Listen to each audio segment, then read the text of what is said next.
We're here in Madison, Wisconsin, a place that I have fantastic memories of from my time as a rider. Madison has so many awesome cycling amenities and culture. It's literally everywhere. It's not hard to see why so many people are riding. I'm actually compiling a video about the best places to ride in the United States, but while I was here, I got a tip that Saris has some exclusive new tech that I'm excited to go check out and give you guys a scoop on. Now to learn more, Saris invited us to their headquarters here in Madison. The name Saris is one that you might be familiar with from their storage systems, their famous Bones rack, or their trainer brand Cyclops, which moving forward will also bear the Saris name. Once we arrived, we met their president, Jeff Frainer. Hey, how's it going? It's Jeremy. Hey Jeremy, I'm Jeff, president here at Saris. He introduced me to their product manager, Jesse Bartholomew, to give us the scoop on 3 new products they've been working on. A trainer platform called the MP1 that we've been told is going to make riding inside a heck of a lot more realistic. An all-new desk called the TD1, and their latest trainer, the H3. This is very interesting, and I think the first thing that comes to mind is the, I believe, MP1, the movement platform. So tell me what's going on with this. Yeah, movement, that's what's going on. And not just left, right, but also fore, aft. That's really the key to making it feel most realistic, improving comfort, and just making it feel like you're riding outside. Yeah, I've ridden a lot of trainers, and sometimes they can be uncomfortable sitting in one place for a long time, and I think that's probably what you guys are going for here. Absolutely, with the popularity of Zwift, and more people riding inside, they're spending more time inside, so we really wanted to offer something that made it even more comfortable to spend that much time riding indoors. Cool. All right, I'm gonna get on and check this thing out.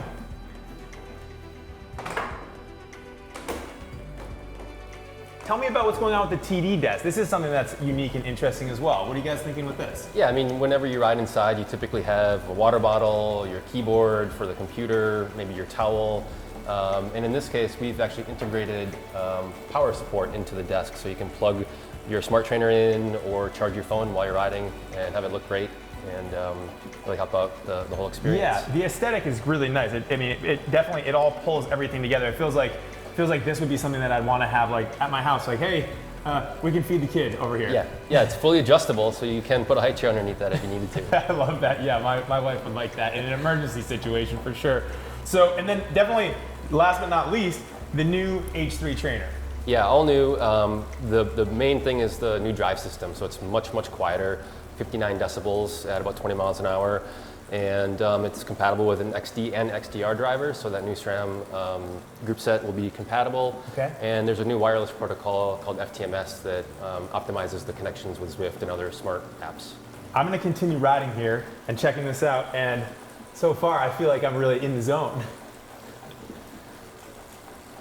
You may be familiar with other trainer platforms that move while you're riding, but Saris tells us that their goal with the MP1 is to take indoor riding experience to a completely new level. The reason that platforms like this make riding feel so authentic is that traditionally when you're riding indoors, your bike is in a fixed position on the ground. But when you use the MP1, the movement of the platform allows your hips to rotate just a little bit because your movement is going into the bike. It's something that Chris and Simon also noticed last year when they tested the Leomo motion sensor device.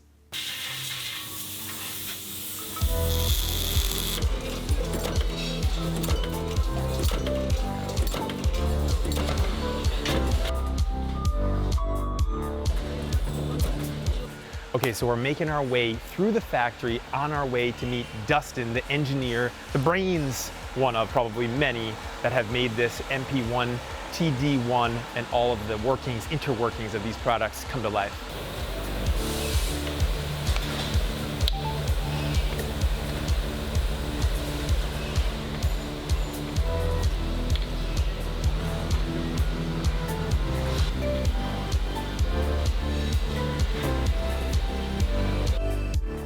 Hey, Dustin. Hey, Jeremy. Thank you so much for meeting with us. You are the engineer behind all of the technology that is in the Movement Platform 1. Yes. All right, I see that we have some prototypes here. Yeah. You're gonna walk us through the beginning, because you're the man that has made this happen. So tell us about what we have here. Yeah, we've got a few of the early prototypes, at least the ones that are kind of leading up to what we've got now. Okay. This is one of our first attempts at sort of a rolling fore-aft that has the same sort of geometry as what we're using now. Okay. So this was what we were planning on potentially having 5 giant molded pieces to do this and having it fold up. And how long, like from here to here, or from the beginning of time, how long have we been like going at these prototypes in this prototyping phases? I mean, so the first movement prototype that we had was 9 years ago, but that was very different than this. Okay, so this is closer to the final product now. This is closer to the final. This was sort of when we redirected and said, okay, we need to keep everything light. We need to redesign it and make sure it's simple and light and clean. Okay. This was that first prototype that I stayed up all night making. I love it. That's so cool. Okay, and so then this is the finished product. It has the branding on it. It has the shine. Everything's going down with this. So tell me, tell me about it, but also tell me the why. Like, why is this product here? Why is this product really important that you guys have? What is the why behind this? Yeah, absolutely. Well, we've been making trainers for 20 years, and we ride trainers a lot, and we all just want to get our workouts in, and that's been changing. We've recognized that comfort is important in the trainer space, and we've been increasing flywheel sizes and speeds, and doing controlled resistance, and we were one of the first ones to get into virtual environments, which is of course becoming more and more important. Right. Yeah, I know. I'm one myself. Yeah. as we incorporate all these these virtual hills, where you're dealing more with acceleration, you're dealing with hill climbing, where when you're outside, you can move the bike relative to your body. Of course. We're recognizing that you really need to be able to do that, especially now with these virtual environments. We really need to be able to do that on the trainer as well. Definitely. And we wanted something that anybody can strap their trainer onto and strap their bike onto and really feel secure, but get that same benefit. Yeah, and you were telling me that this actually fits all of the trainers that are out there. So literally every, or just about 90% or so. We haven't checked every trainer, but a lot of them use kind of the same footprint. So we've checked a lot of them. I mean, you can see we've got a pile of our trainers and competitive trainers here. And the MP1 works with them.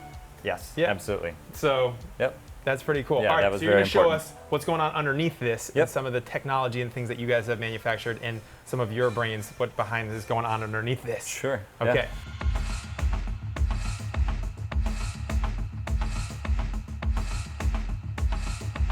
All right, Dustin, so this is the MP1 flipped over on its back like a filleted fish. It's open.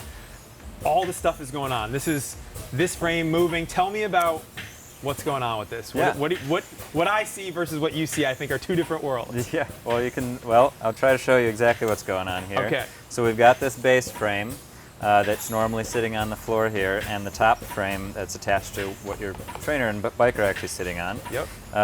And the top can move independently forward and back, and so it takes a little force in this position, but side to side you can move it as well. Right. So what's resisting that and keeping you centered is this large leaf spring that goes all the way across here. Okay, and that's what's being tested behind us right now. Yes. The left and right movement. You guys are running these through thousands of cycles to make sure that when millions of cycles. Millions of cycles. Yes. Okay. So that when someone's riding, that the longevity and everything is all part of that, which I think is pretty cool. This spring is putting out about up to 300 pounds of force when you have it fully leaned over to keep you stable.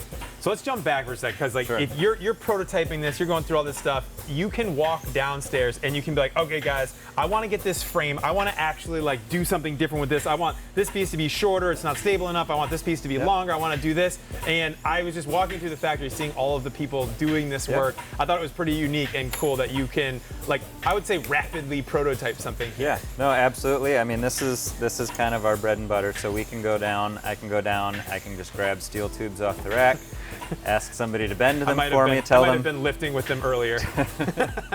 I can tell them what the layout is. Yeah. And they can get it bent for me. I can have them weld it up. They'll let me break into production, just weld it up quick so that we can test things. Yeah. And it's really invaluable having all of our in-house tool and die and all the other. Yeah, it's fantastic. It's fantastic to see it all down there. It's fantastic to see that you guys were able to do this, and for something like this to be able to come to life, kind of right here, like here in this factory, right here in this engineering lab. We are trying to do as much as we can here, and we will always try to do as much as we can in our products. And I was told too that this stuff is like really like local. Yes. Literally, this steel is from hours away. Yep. It's amazing. Yep. The steel's from hours away. The wood's from a shop just across town. This is like local birch. It's pretty amazing. So we're definitely sourcing things as close to home as possible, which makes it easier for everyone, and it's what we want to do. It's cool. Yeah. Cool. Dee, thank you so much. Yeah, absolutely. It was great to meet you, and thank you for taking us through.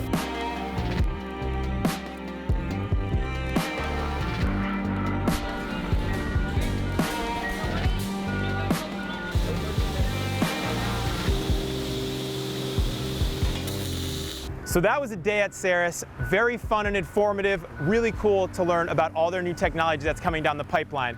While I'm here, I can't help but think about the times that the storm rolls in and you're all kitted up and you're ready to go outside, only to find out that you're going to be doing your ride inside. It's the technology that they've got coming down the pipeline like this that's going to make it a lot more enjoyable. And they've really dedicated a lot of time and resource to making that true. So we're gonna head back downtown to Madison because I want to try some of these cheese curds and some other things that are out there. Check out the bike paths and the cool infrastructure. I hope you guys liked this video, and if you want to see more stuff like this, click right over here. If you want to leave a comment because you liked the video, check that out down below. And if you want to subscribe to GCN, click right in the center.